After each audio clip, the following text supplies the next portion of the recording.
Time to get that bin ready to throw some more films away. Well, no, I'm not throwing them away, you know that. But they will go, they will leave my being. They won't be mine anymore. They will be gone.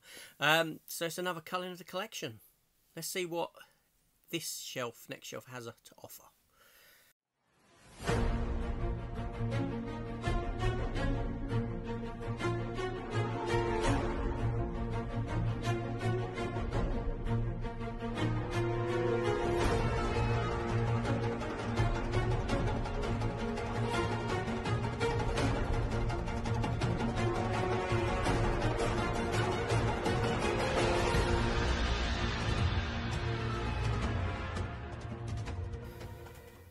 Hello everyone, welcome back to the channel. Now today we're going to be delving into this shelf here and having a look at what films on that shelf I don't really need to keep anymore, because either there's something I've grown out of, I'm not going to watch again, something I've doubled up on in the sense that I've upgraded, or I may have a box set with them films in.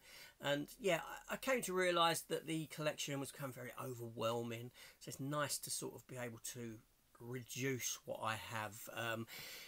Yeah, so let's I don't know. You know, I'm all about physical media. I don't subscribe to any streaming services anymore. I did have Disney, that was it, but I got rid of that when the password sharing came about. I used to have Netflix, things like that, but yeah, I don't subscribe to any streaming services. I've got no interest whatsoever. I just don't use them. So yeah, but I'm all about preserving film, you know. But then I came to realise, hold on a minute, it's not my responsibility to preserve everything, to keep everything, because for purposes of preservation, I think that's something that we can all do as a community, as a collective. That, you know, if I don't like this film, why have I still got a hold of it? You may love the film and you keep a hold of it. Fantastic. It's a group effort. But anyway, so we're going to start on this shelf here and we're going to take a look. This might mean I'm turning around a lot, back and forth, but we'll see how it goes. I am going to be turning around a lot, back and forth. That's inevitable. So let's move my little John Wick out of the way. That little John Wick figure there. Does he look like Keanu? I don't know. Let's move him out of the way, because we're doing the top one here.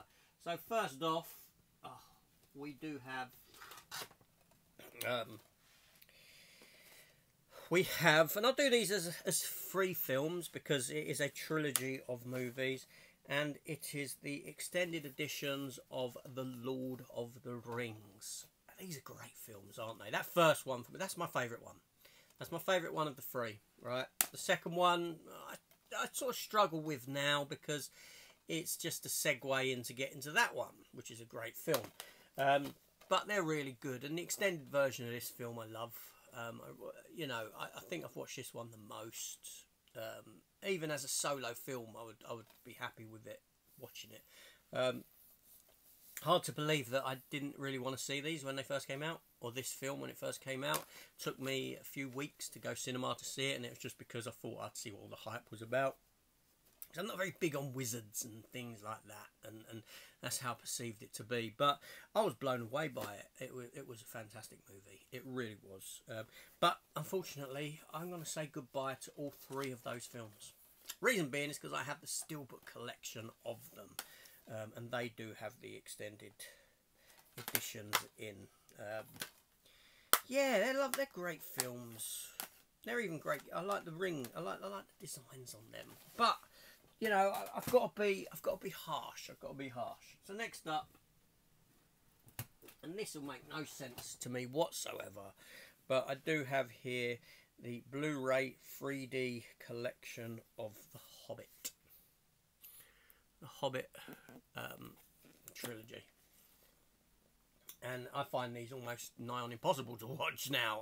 Seriously, I do. But I can't bring myself to throw away anything that is, you know, a nice looking collector's edition. I know that's a horrendous thing to say, because this is a weak trilogy compared to that trilogy. And, you know, I'm damning myself here. I really am. And I have the steelbook set as well.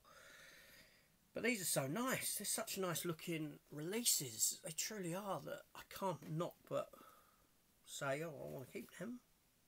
If only there was something else I could do. If I could get rid of the interior, just get rid of that, and I don't know, use the boxes by some other means.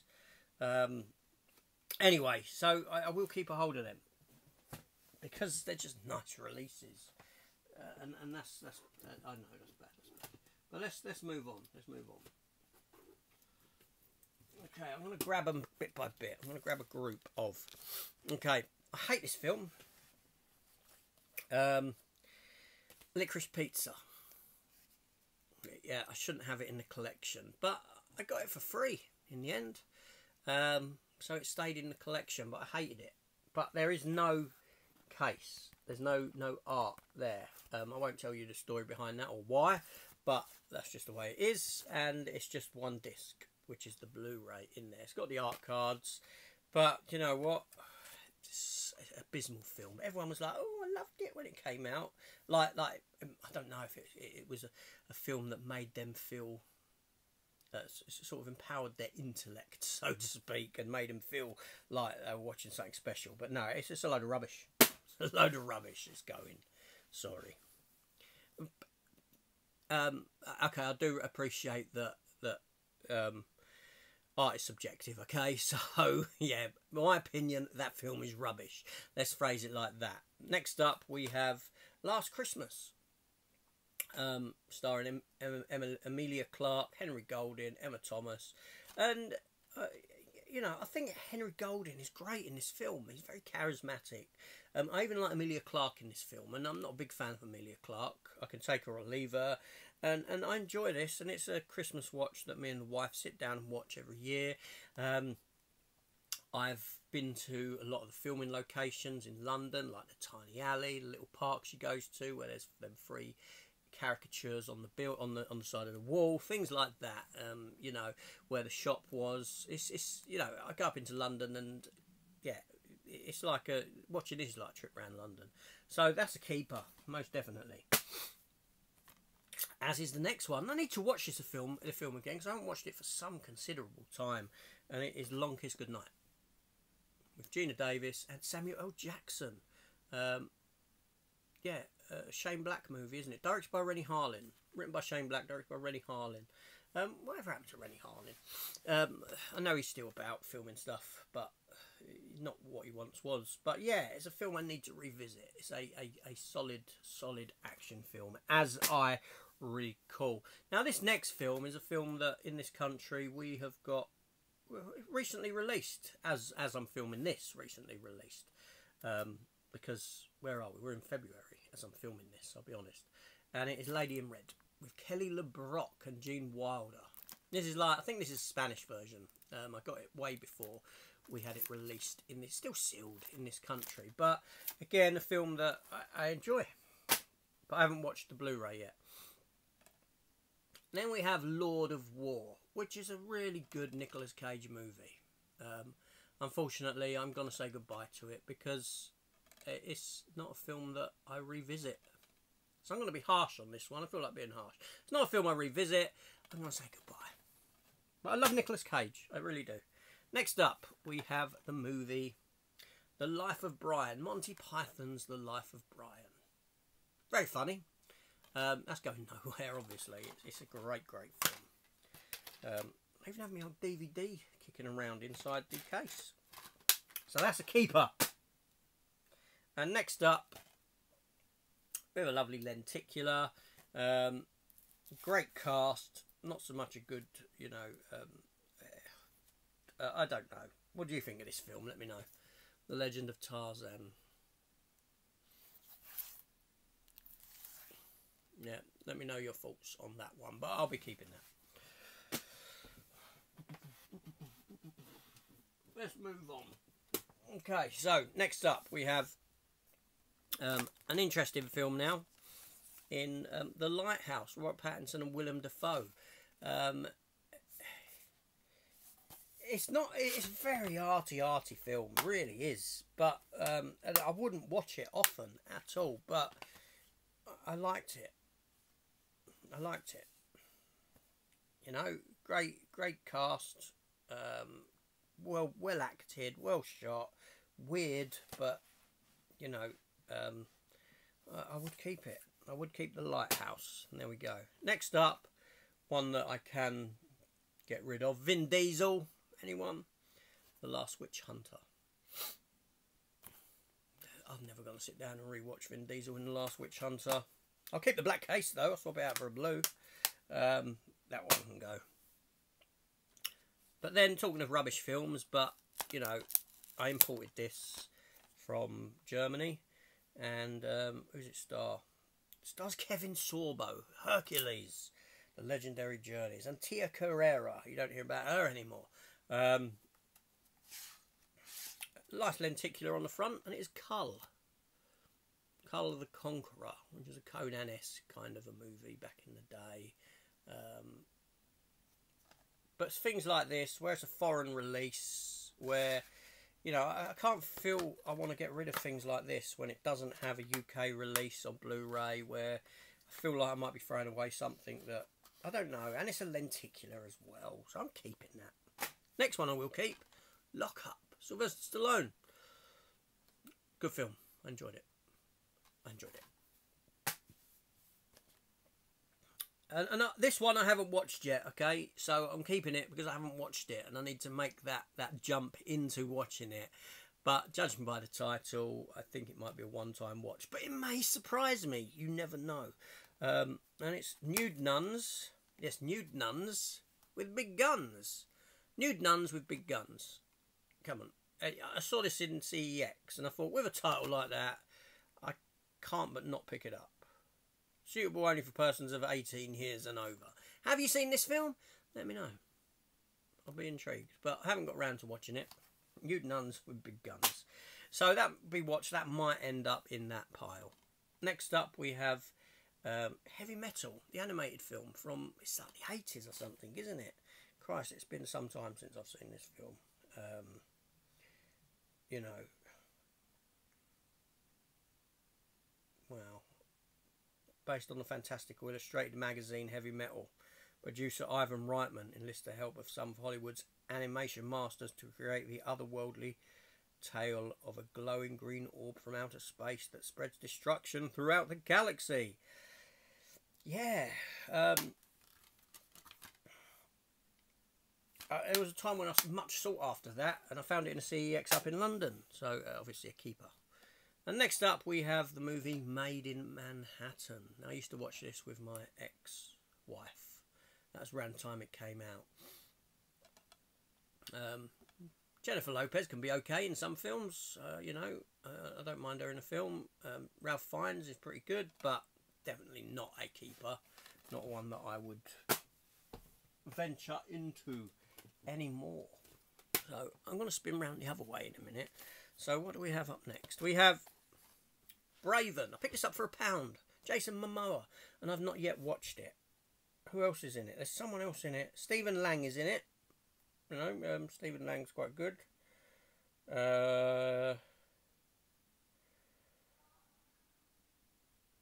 Jason Momoa. Garrett Dillahunt.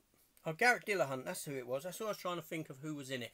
Garrett Dillahunt played the Terminator in Terminator 2 Sarah Connor Chronicles. He had a small role in Ambulance. He's recently been in Fear the Walking Dead. And I quite like Garrett Dillahunt. I like watching him and stuff. So I need to watch that still. And I will. I should keep it to one side to watch. Next up, Wesley Snipes in Passenger 57.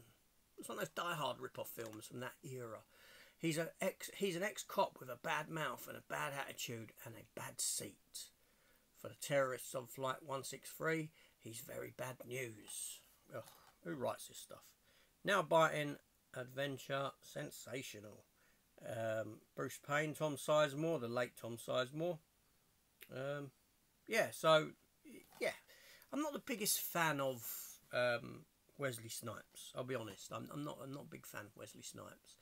I'm not a fan of Demolition Man. Don't really like Demolition Man too much as a film. In fact, I know that I kept a hold of that film somewhere in one of my previous ones. And when I was watching over it again, the video when it went premiered, I sort of said, why am I keeping a hold of Demolition Man? I need to get rid of Demolition Man. But Passenger 57, yeah, Wesley Snipes, although perfectly cast as Blade. Funnily enough, I love the Blade films, the first two. I think he's fantastic as Blade. You know, spot on casting, but I'm not a fan of Wesley Snipes. But sometimes I do appreciate that there's an actor that just seems perfect, fit for the role, and brings that role to life. And so I can overlook it being Wesley Snipes and see him as Blade, if that makes sense.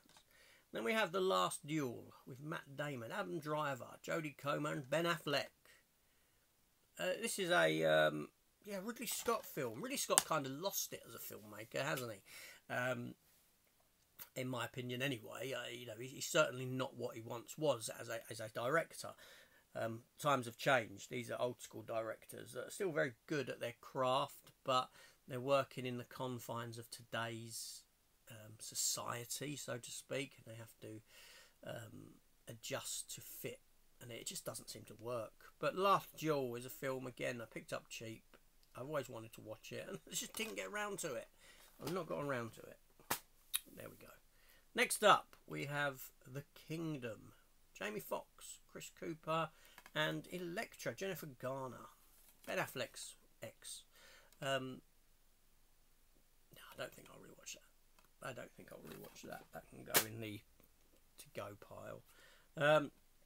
But I will keep hold of Daniel Day-Lewis in The Last of the Mohicans. That will be a keeper, a stayer.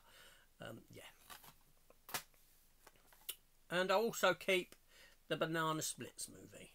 Yeah. I suppose it's a bit like the, Five Nights at Freddy's and that sort of thing that came about recently, and Willy's Wonderland. It's kind of like much akin to that, isn't it?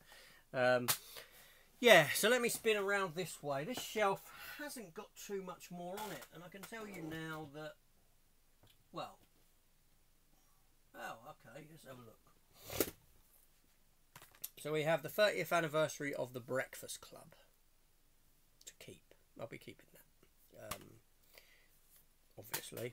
And then we have a film, more of a recent pickup. And I don't know, as I'm filming this hasn't been released in this country, which is a shame. I really enjoyed the film. Maybe a little bit long. I can't deny that. And it is The Last Voyage of the Demeter, which is based upon one of the chapters from Bram Stoker's Dracula, the Voyage of the Demeter. Yeah, it was a solid film. I enjoyed it. And I'd like to see a sequel, because it kind of led you to, ended with the possibility of moving forward. And but as a standalone film, still very, very good.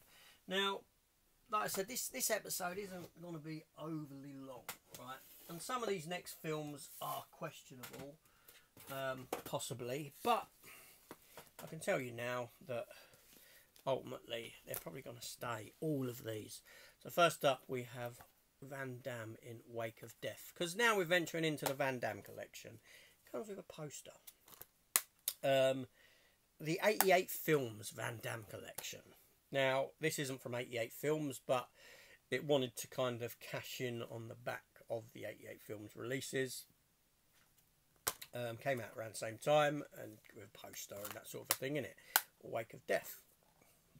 Then we have Van Damme in Hell. Now, I do like 88 Films and their releases. I feel that they give you something a little bit extra, a little bit special. You do get some special features on there. You do get limited numbered on some. You get really nice slips. Now they're doubling up on the slips. They're far thicker. They generally, for the most part, come with, cards, booklet or poster, things like that. You do get the bare bones ones, but for the most part, I think 88 Films do a fantastic job at a reasonable price. Yeah, so it just feels, getting the shiny slip, getting the little bits inside, just makes it feel that little, just a little bit nice. And then we have Replicant. We have Knockoff. I do have Universal Soldier 2, but that's around the other side where the Universal Soldier films are, even though that's part of this collection. Van Damme in Legionnaire. Now, I know that some of these films are questionable among others, but they're 88 film releases. They're nice releases. They're all limited numbered. slips and things like that. So for that reason, I will keep them. Then we have Maximum Risk, Natasha Henstridge, Species, and Species 2. Yeah. Next up, Kylie Minogue, Street Fighter. It's not a great film, but I enjoyed it on my last watch. It's just nice to go back to a different era of a movie that was just complete and utter garbage. But there we go. Then we have Nowhere to Run. 2,983 of 3,000 on that one. Right close to the end. Then we have Double Impact. Van Damme and Van Damme. And last but not least, we have Cyborg. So yeah, there's that sort of makes up that Van Damme collection. That's 1989, 1991, 93, 94, 95, or is that 96? It's 97, 98, 98 as well for that. Replicant is 2001, In Hell is 2003, and then we've got Wake of Death that is not 88 films. So that's the shelf done. That is the shelf completed. So let me just put all this stuff back and we'll come back. Okay. So I'm kind of sort of, where are we? I know you can't see it. I appreciate you can't see it. But, you know, there isn't too much gone from that shelf. It wasn't a complete shelf in the first place. It wasn't filled to the brim. But yeah, so what films? Let's just have a quick run through of what I'm getting rid of. There's only 8 films on that shelf. Only 8. I appreciate that I've kept those editions of The Hobbit. That, you know, I don't know. Maybe down the line I'll be strong enough to say, let's get rid of them. But so far we have The Kingdom on this shelf. Made in Manhattan. Last Witch Hunter. Vinnie Boy Diesel. Lord of War, a decent film, but I just won't rewatch it. So why keep it? Licorice Pizza. It's a horrendous film. Seriously. And then we have the Lord of the Rings trilogy there. So that's it. So not too much on that shelf, actually. Yeah, not too much. But there we go. If you've seen previous videos, you know what I'm going to be doing with these eventually. I won't go into that now. But the next shelf is the one below that one. You can barely see it. It's a complete shelf. And I can tell you now, there will most certainly be a few items on there that I can sort of say goodbye to. So anyway, that's it. That's that shelf done, dusted, and another episode of Culling the Collection put to bed. So let me know your thoughts down below in the comments, and I will see you in 2 weeks for another episode of this. So make sure you're there. Hit the subscribe button. Come join the channel. See you later.